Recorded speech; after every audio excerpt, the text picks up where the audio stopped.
The year was 1887. Buffalo Bill's Wild Show began touring Europe, bringing visions of a western United States, tamed by cowboys and their own form of frontier justice. Much of it may have been exaggerated for entertainment, but the reality of life in the open West was often stranger than fiction. This very same year, William Kelly, his wife Kate, his son Bill, and daughter Kit would fascinate the nation after confessing the family's crimes.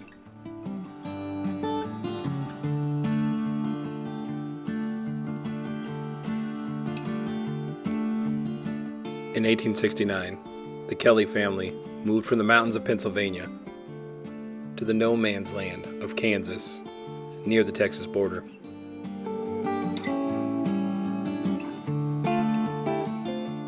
Wide open skies and prairies sprouted from the flatlands, and the Kelly clan settled into their new life.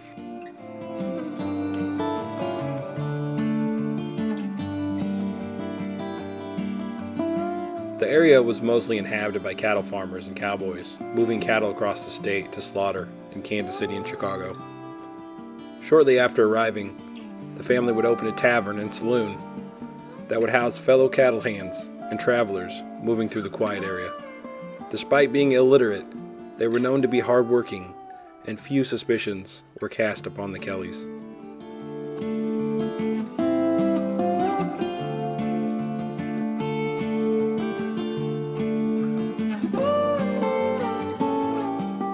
Then people began to disappear along the road leading to the Kelly Tavern. And in December of 1887, the family suddenly abandoned their business and home.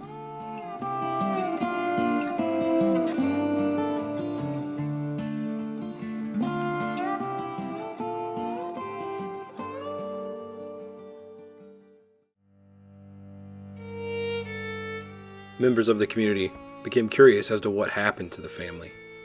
A former guest of the tavern decided to check on the Kellys. After entering the abandoned home, it was clear by the odor coming from a hidden cellar that something wasn't right.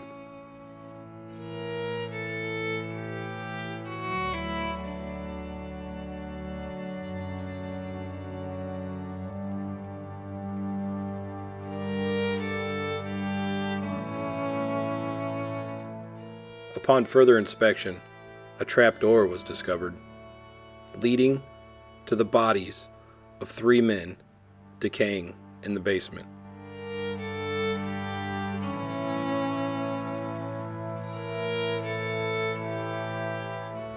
The men were in various states of decomposition, almost unrecognizable.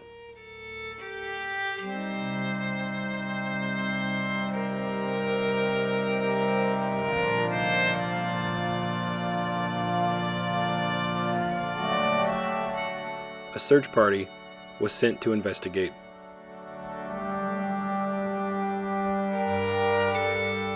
The search of the property and surrounding areas led them to the barn.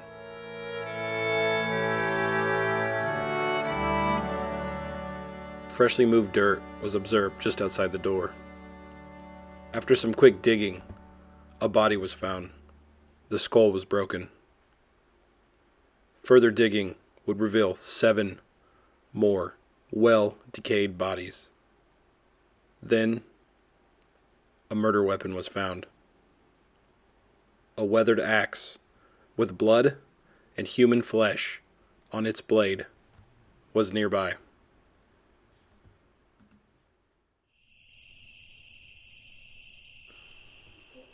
Night passed.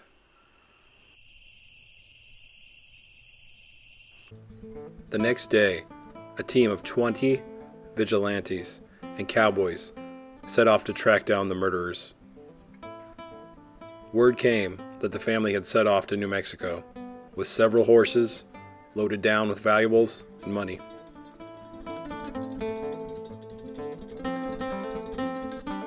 The Kelly family was tracked en route to Texas, and a chase ensued. A 2-hour-long horse chase and gun battle led to the first capture. Kate Kelly wife of William, lost control of her horse and broke her neck.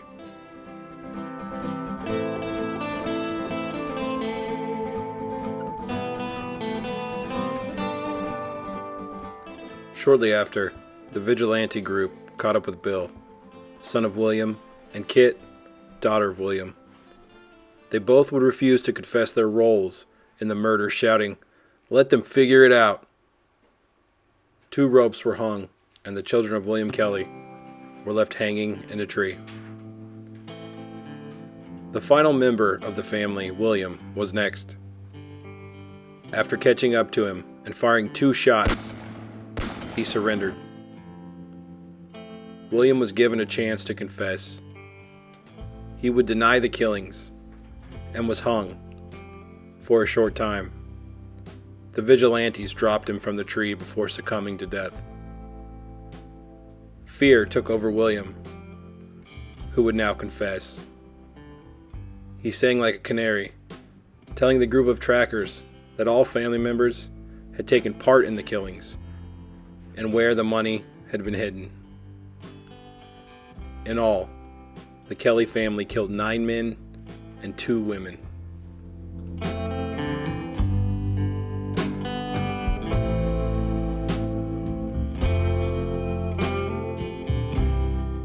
Serial killer cases of this magnitude were rare for the times, and the papers were abuzz.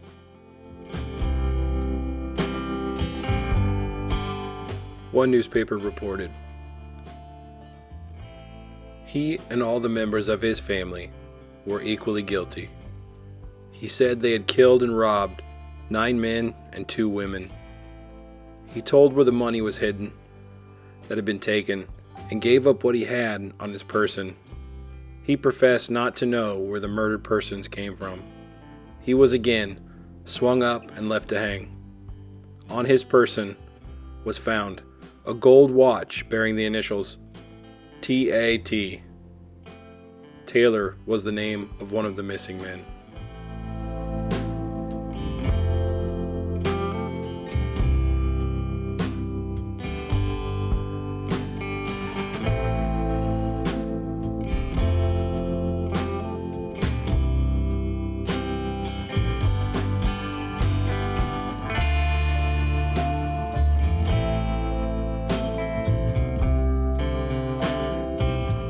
The Wild West has often been romanticized as a place of adventure and wonder.